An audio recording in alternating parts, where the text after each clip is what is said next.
Well, thank you for inviting me to this opportunity to talk about African libertarian thinking.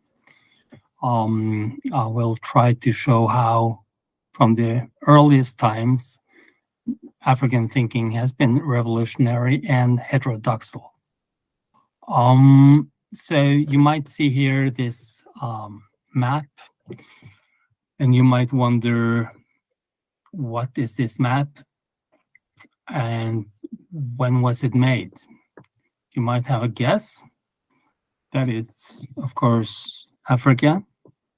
Yes, you can recognize parts of it, but I guess we will take a closer look here, and we can see that this map is actually showing on the left side here. We have a great lake in the middle of Africa. So we can see it's not very modern. So the Great Lakes of Uganda, they are great, but not that great. So it's a little bit not according to the Google Maps of today. But as you can see here on the right side of your screen, this is actually made in 1402. So that means long before, or at least some decades before, the colonial era of the Europeans, from 1492. And it's actually from Korea, made by Yi-Ho and Kwon-kun. It's actually based on probably a Chinese map by Li Zemin from 3030. And what we see here is, I'd say, rather remarkable, I would say, that we can see the whole of Africa. We can see Spain, Portugal, France, and up to the northern countries. And what they haven't done is to color the Mediterranean. So that's why it's a little bit difficult. It's a good, interesting point, by the way, as the Mediterranean seems to have been defined as a lake, or it might be. But anyhow, this proves that, Europe or Africa was not invented, so to say, or discovered by the Europeans. And rather, it was the opposite, because Africans were traveling to Europe first. And in the same way of thinking, we can also see that the Asians were also well aware of Africa long before the Europeans tried to colonize it, from approximately the year 1500. Okay, let's move on. I will, in this lecture, try to describe some facts and info which is not, how to say, very much known. It's not well known across, at least not in Europe, and I would claim in the Americas or outside of Africa. And I will start with a quote from the Nigerian author Chimamanda Ngozi Adichie. And she had a lecture in 2009, a TED Talk, and which was called The Danger of the Single Story. And this is what she is saying, that too often today we have a single story about the world, how it was in the past and how it is today. And that, she argues, is a problem, because these colonial stories, that we might call them, they emphasize that we are different rather than how we are similar. And this is what I will try to demonstrate here, that there is a common ground, both when it comes to, Africa and the different continents of today, but also when it comes to people of the past, thousands of years ago, we can see the same common human challenges and way of thinking is rather similar. We have another example, another quote that I will try to enlighten this lecture with. It's by this woman, Toni Morrison, and in 1975 in Oregon, she held a lecture, and she was saying that the very serious function of racism is distraction. And this is what I will claim, that the reason that we don't know enough about Africa of today, yes, it's racism. We will go further into the reasons why, but as she says,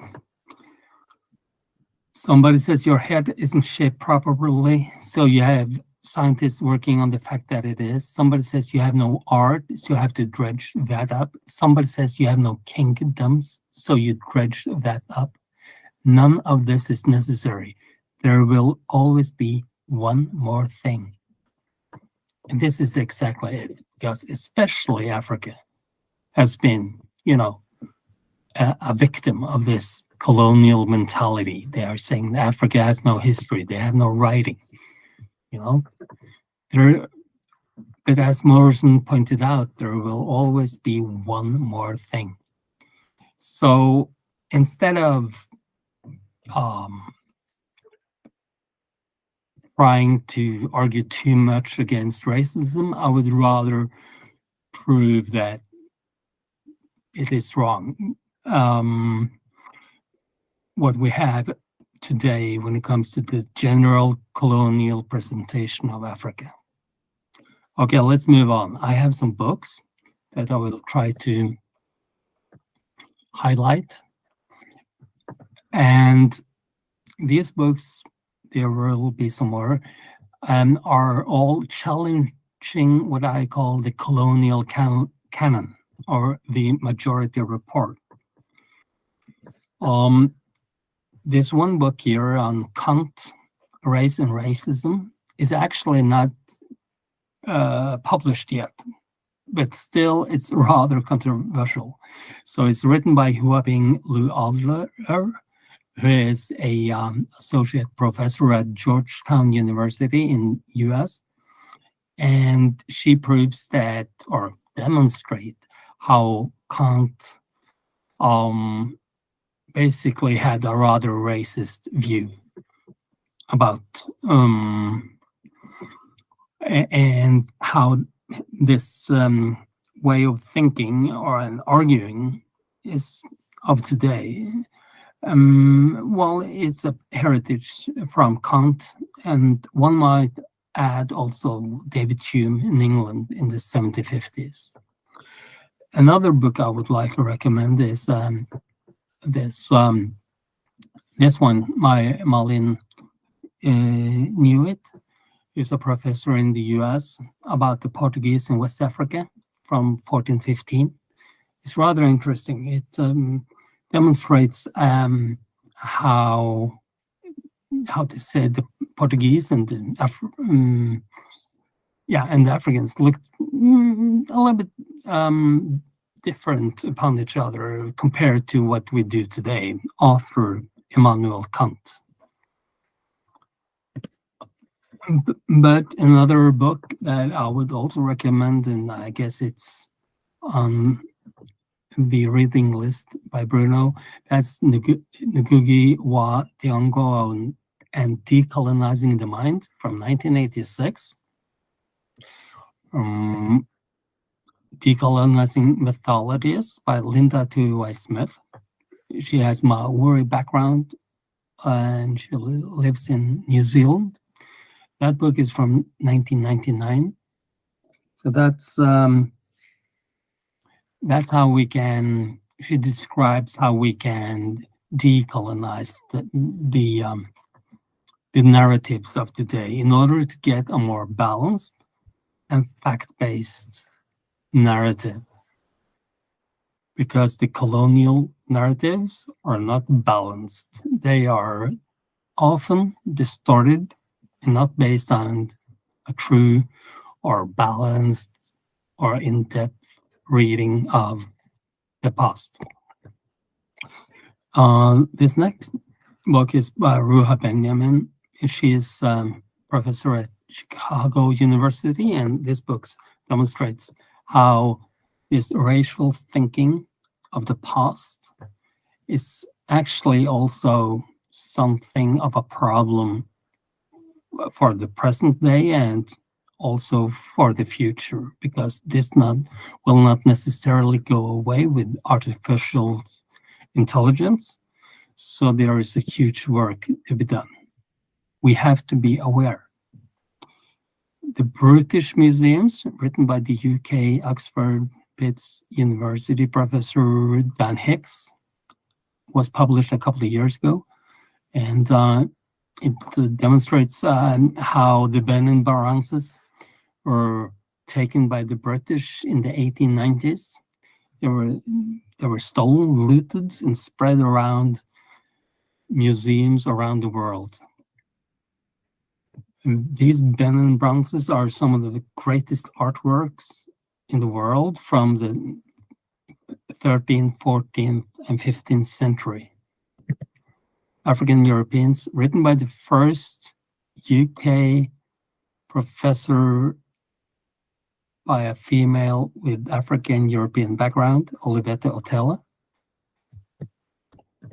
And this book by Peter K.J. Park at Texas University, it demonstrates and describes why our curriculum is like it is.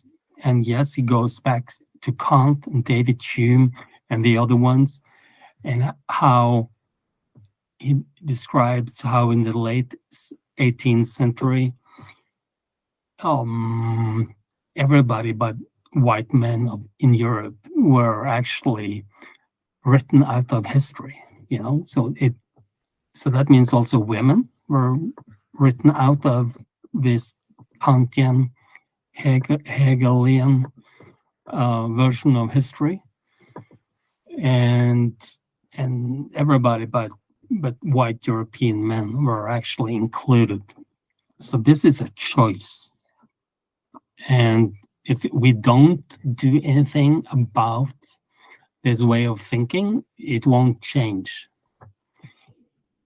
But all these books can make a change, and if we want to, there is a possibility to make a better and more balanced view. So now I will go back to the past, to the beginning. And we will start before ancient Egypt with the Green Sahara.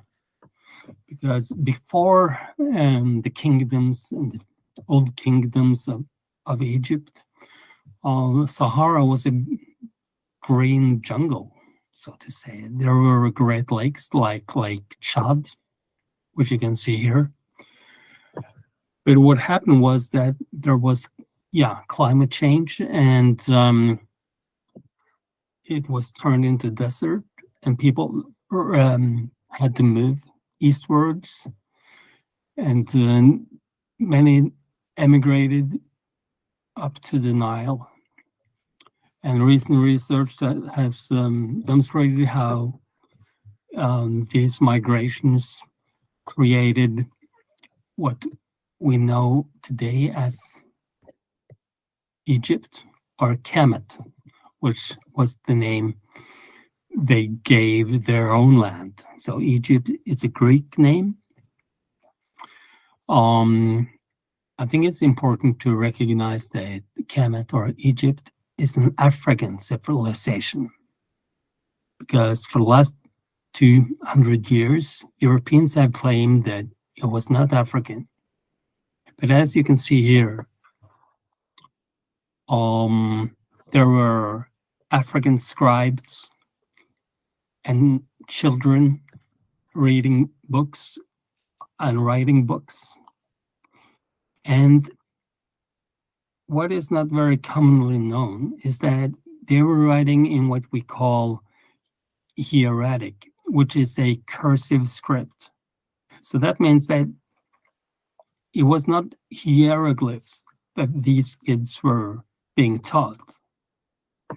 It was this cursive script, which you can see on the top right here, is rather familiar, so to say, with maybe my handwriting or somebody else. And actually, these ancient scripts from Egypt is the basis for both Greek and then Latin, and the letters we have today. So they all started in ancient Egypt. And so we have lots of texts written in this ancient script, hieratic, which was later converted into Demotic. But from the beginning, and that means some 5,000 years ago, it was actually this script that was used when they were writing poetry and history. And this book by Kobe Wilkinson, published in 2016, Writings from Ancient Egypt, is at least a rather easygoing book in English in order to read all these different novels or short stories and poems and history. And one of those texts is called Be a Writer. And it's from the year, approximately the year 1200 BCE, which means it's 3,200 years ago it was written. And I have also written an article about this for the American Philosophical Association. And I named my text The Radical Philosophy of Egypt, Forget God and Family, and Write. And we might now take a look at the text. So formally speaking, it's named Papyrus Chestibeti number 4, BM 1068-4. So it's in Britain. It's not very well known, but it's a rather remarkable and radical text, heterodox as well. Personally, I will say it's the most radical text one of the most radical texts in the global world history of ideas. I mean, so you may take a short look here. So it doesn't start here. There are some sentences prior to this, but it talks about the different writers of the past, and it says that these, so to say, intellectual heroes, they did not think to leave heirs, children, to proclaim their names. Rather, they made heirs of writings, of the teaching they had composed. So I would say that's a rather radical thinking today, as well, as we'll see below, that they are saying that, your family is not important. Your kids are not important. The most important thing is to write and be recognized for future generations. That is what is important. Personally, I don't know whether I agree. It's a little bit too radical for me personally, but anyhow, the text goes on. And they say, it says, they gave themselves a book as a lecture priest, a writing board as the dutiful son. Teaching are they mausolea, the reed pen their child, the burning stone their wife. Both great and small are given them as their children, for their writer is chief. So again, writing is more important than the wife and the child and everything. And in the next paragraph, it says, the names are proclaimed on account of their books which they composed. So that's what is important. And it says, be a writer, take it to heart, so that your name will fare likewise. A book is more effective than a carved tombstone or a permanent sculpture. Writings make him remembered. A book is more effective than a well-built house.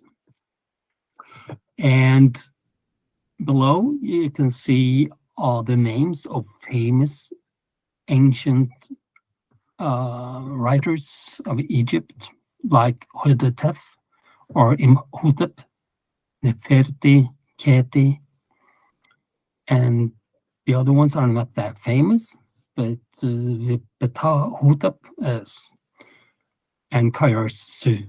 So these are some of the famous writers of today, and you might ask yourself, why haven't you read these writers instead of Plato, Aristotle, or Augustine? And the answer is, well, I don't have that answer, but yes, they haven't been, to be honest, but they haven't been translated well enough. That's one answer. And so the text concludes that writings cause them to be remembered. So again, a remarkable text, and I will just go back to the slide, and you can see that there are so many writings in this script written on paper or papyrus. Also, forget the hieroglyphs; they were only used on carved stones, like we do today, but with Roman numerals, for example. But we generally don't use Roman numerals. We use Indian, Arab numbers. And in the same way, they were writing in hieratic, and we have thousands of texts, but they are not well known. And now I will demonstrate how also the ancient Greeks were saying the same thing, so to say. And there was Isocrates. He was a philosopher, the peer of Plato, a little bit older than Plato, and he wrote in the series that the Egyptians are the healthiest and most long of life among men. And then for the soul, they introduced philosophy's training. So, and Socrates says basically the same thing. In Plato's Timaeus, Socrates is quoted as follows. Or actually, Socrates in this text quotes the ancient Egyptian wise men when the Solon travels to Egypt to learn, and they said to him, quote, "Oh, Solon, you Greeks are always children." And this is the general way of looking upon this African civilization when it comes to the ancient Greeks. Remember that when Socrates and Plato lived, this ancient civilization in Africa had been alive for more than 2,500 years. So they were as far away from the beginning of ancient Egypt than just as far away as we are from Socrates. And Plato, in Phaedrus, he wrote that the Egyptian thought that's the god or divine person for wisdom, that he invented numbers and arithmetic, and most important of all, letters. So that was important for the ancient Greeks to recognize this African tradition of writing. And that, by chance, is also according to the latest science. I can recommend also this book by William Kelly Simpson, a little bit older than the other one, and they have stories, instructions, stela, biographies, and poetry. Everything is written in, in a thousand years before Plato, but we are not presented, are we, for these texts? And it goes on. It's also this, how to say, the holy grail, some will say, of the modern world is actually this concept of philosophy. Thinking, the Greeks invented philosophy. But did they? Did they really? Of course not. If you read the recent research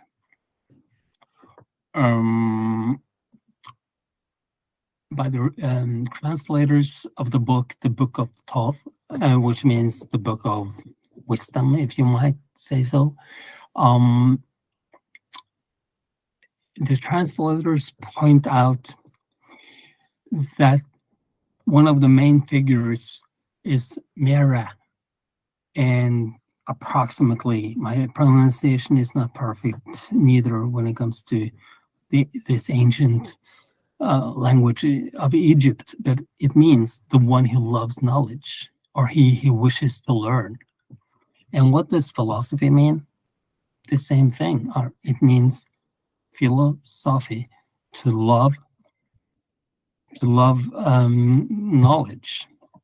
So the translator Jasno and Sausage wrote in 2005, this usage in the Book of Thoth renders more understandable Greco-Egyptian characterizations of Egyptian priests, as we call it, as philosophers, and by such authors as Porphyry and Sharaman. So, quote, end of quote. So again, we have even more recent research from 2020, a paper by Christoph Poetsch. So he's writing in German because most of the Europeans actually studying Egyptology. At least very many of the most prominent researchers are German. And the title is Das Toolbook, eine ägyptische Vorlage der platonischen Schriftkritik im Phaedros, question mark. So it means, okay, so in the title, he questions whether the philosophy of Egypt is actually the background for Plato's Phaedros. Let's move on. Oh, I just forgot to mention Solange Ashby. She is Ashby.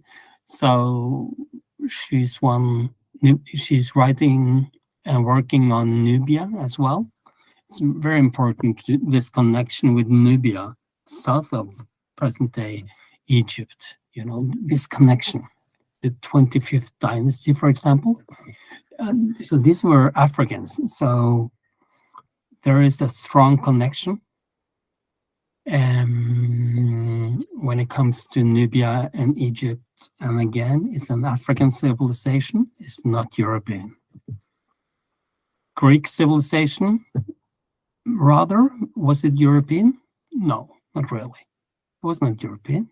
It was Greek. It was very much on the periphery. It had nothing to do with Europe in those days. And later on, it was also the Arabs who continued the Greek civilization, not the Europeans. That was later on.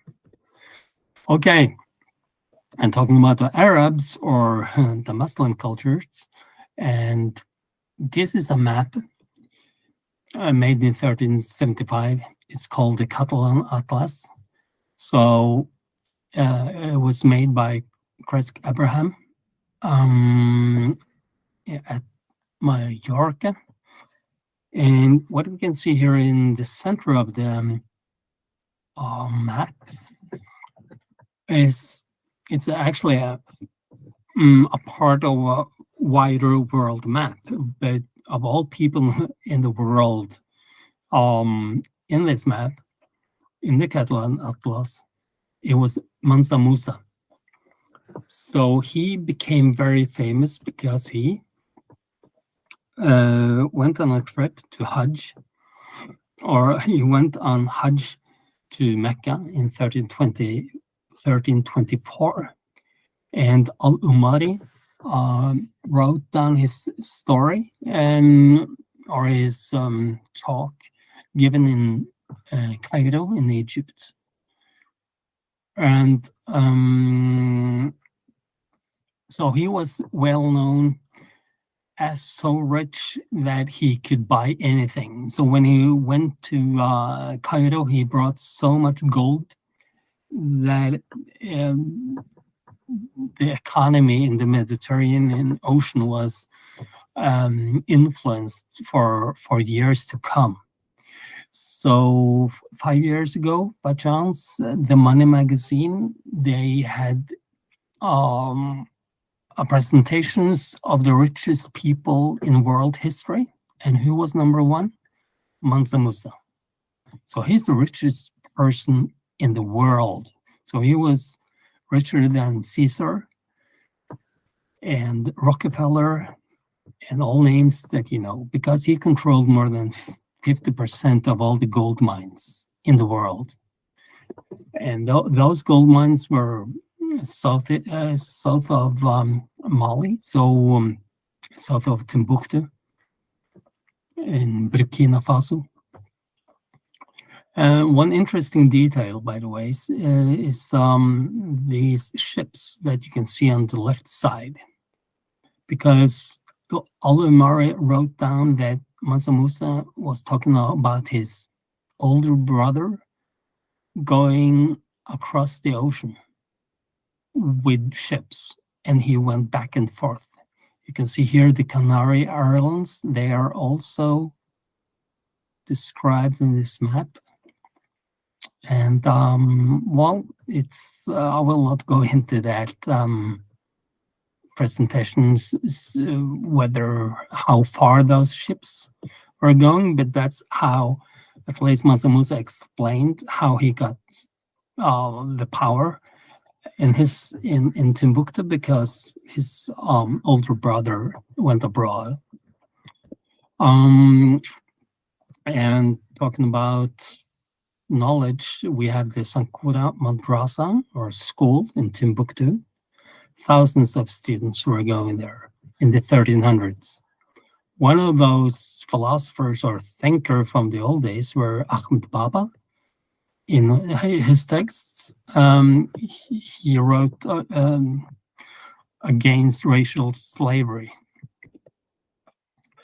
Going back in time, by the way, the oldest university in the world is not Cambridge.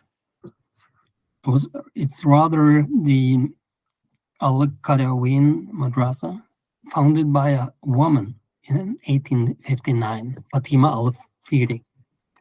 So according to UNESCO and Guinness World Records, this is the world's oldest continually operating higher learning institution. Also in Africa, not in Europe. It has to be said, okay, of course, this university and the library was not the same. This madrasa is not the same as a university today, but Oxford University is also very different today compared to what it was in the 1300s. Here on the right, we can see how the world was perceived by the Europeans. Asia was the largest continent and most important for them. It has been said this was around the year 600. So this is a so-called TO map. On the left, you can see Europe, and on the right, Africa. So Europe and Africa, they were equal, while Asia was the greatest. But later, that changed after Mansa Musa. Africa became the place to go, and the Europeans and the Portuguese, they didn't go to Portugal because they were poor, but because they were rich. It was about to get the gold of Africa and the gold of Mansa Musa. That's how it all started. Okay, moving right along. We are now in the 1600s. So some years ago, 2017, I wrote about the African Enlightenment text for the Aeon magazine. It was translated also into Portuguese and published in the Brazilian paper. You can pronounce it afterwards, Bruno. Just I don't want to make too many mistakes here. But anyhow, Søren Jakob is a rather unknown philosopher. We'll get back to why, but he was, according to the text, born in Axum, Ethiopia, in August 1600, and he wrote the Hatetas, or the Inquiries, at least one of them. In 1667, there are two Hatetas. Hatetas means inquiries. He wrote in Gis, that's the ancient script of Ethiopia. It's a rather radical text as well. On equality, he writes, husband and wife are equal in marriage. On discrimination, he is also against discrimination. All men are equal in the presence of God, and all are intelligent since they are his creatures. He did not assign one people for life, another for death, one for mercy, another for judgment. Our reason teaches us that this sort of discrimination cannot exist. End of quote. Personally, I would say, this goes right into the discussions that we have in Europe, and I guess in Brazil, at least in the US as well, now today in 2023. The question is, do we really recognize everybody as equal? As we have seen, not everybody do that. Søren Jakob, he also wrote, and he was also critical towards religions. It has been said that he was religious, so he believed in God, and he took the Psalms with him and lived in a cage. But he was critical towards how people were misusing the words of God or the words of the scriptures, and he was critical against those who misused religion.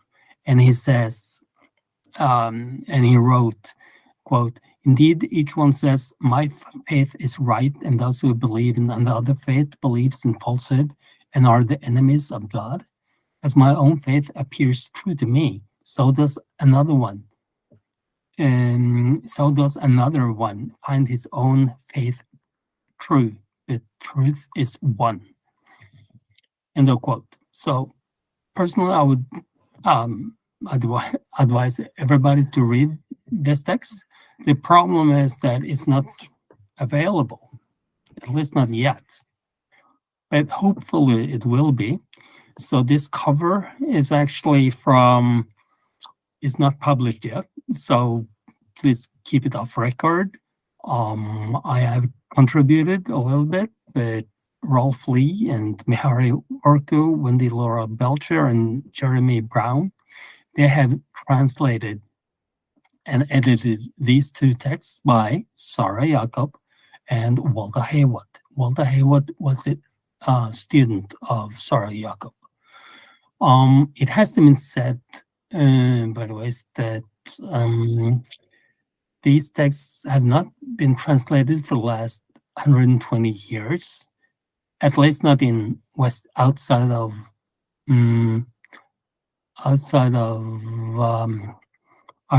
Africa. There was a translation into English in 1976 by Claude Sumner, but it has been said that since 1920, these texts are very controversial because there was Conte Rossini, an Italian, who later was honored by Mussolini. So this Conte Rossini, this scholar, he claimed that these texts couldn't be written by anyone from Ethiopia because Ethiopians were not clever enough to write. As we know, that's completely stupid, but that's how it is. And this stupid argument, won in the 1920s and 30s, and he got support from Nazi Germany in 1934, and Ethiopia was invaded in 1935 by the Italians. So this argument against these texts as being not Ethiopian, these texts were, that argument was actually used in order to invade Ethiopia. I did include a quote from a person who actually lived at the same time as Sara Jakob and Walda Haywatt in the 1600s, and his name is Thomas Hobbes in England. And in Leviathan, he writes, contrary to what we are being taught today, but in accordance with what Socrates and Plato and Aristotle were saying, he wrote that, quote, where first were great and flourishing cities, there was first the study of philosophy. The gymnosophists of India, so that's gymnosophists, that's philosophers.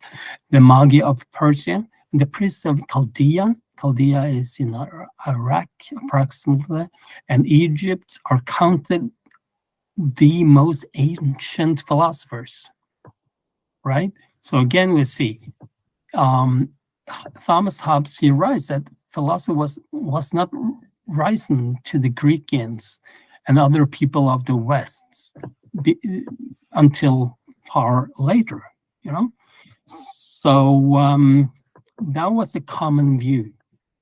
And we'll give you another example. Here, this is Anton Wilhelm Amo.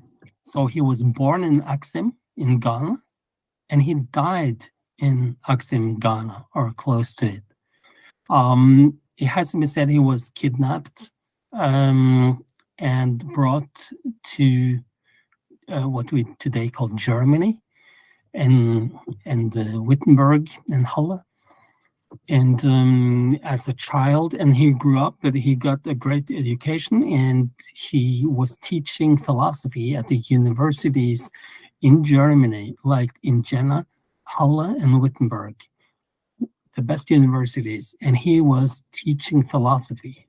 And he was also writing books in Latin.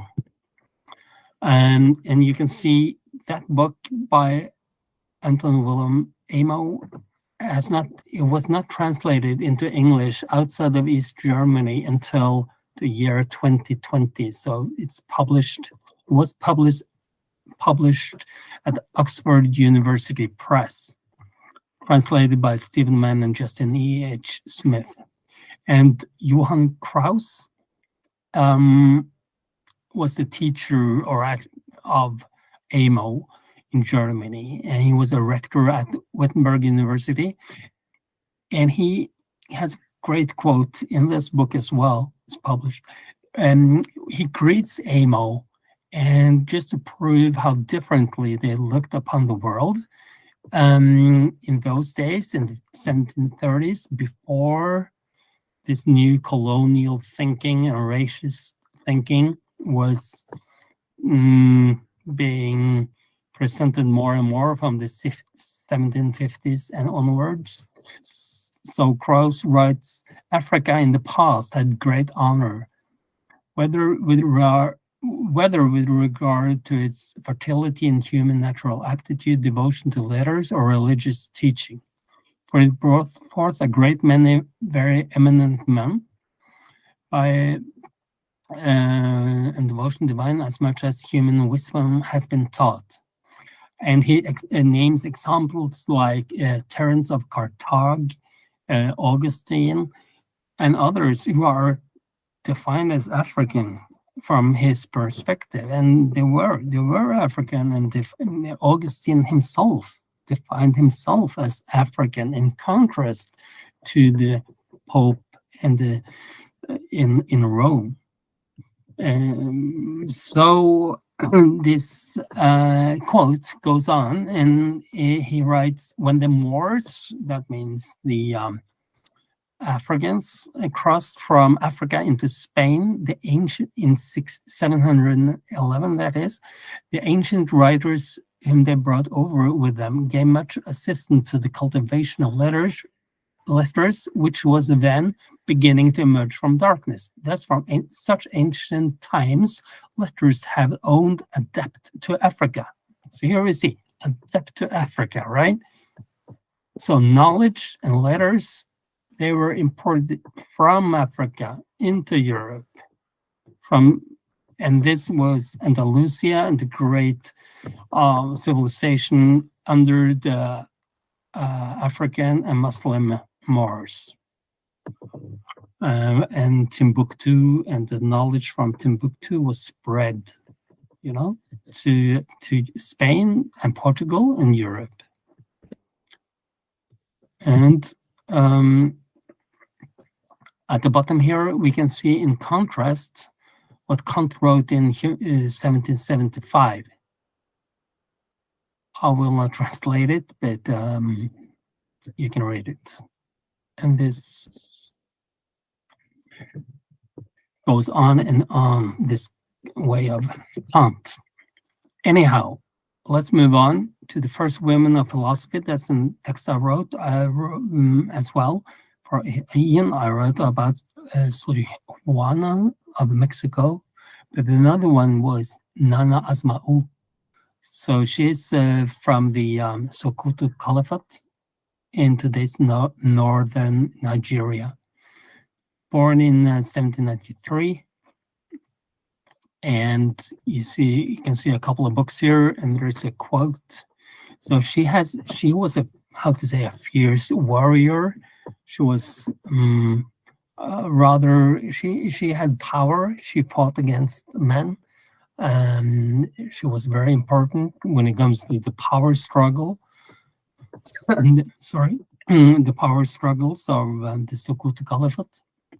But she was also writing many texts, and you can read about those texts and read these texts in these books by Sean Boyd and Beverly B. Mack.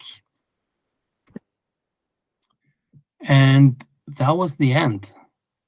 So this is as far as we got in this lecture.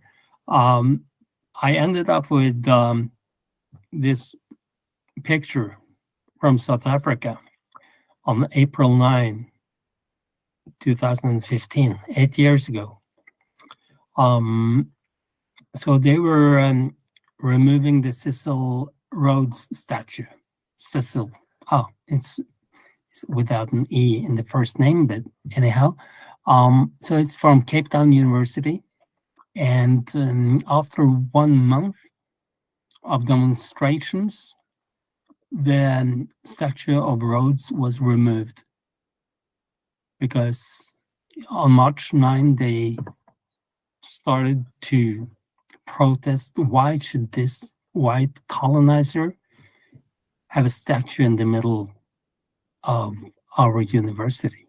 He stole our land. He stole the land of the Africans, right? And after 1 month of demonstrations, the university agreed, this Rhodes guy should not represent the university. He barely had any education himself, so he didn't deserve a statue at the university. It's about knowledge, not about theft and the stealing of land. It shouldn't, at least, it shouldn't be. Okay, so that's the end, and thank you for being here. Thank you for inviting me. Thank you.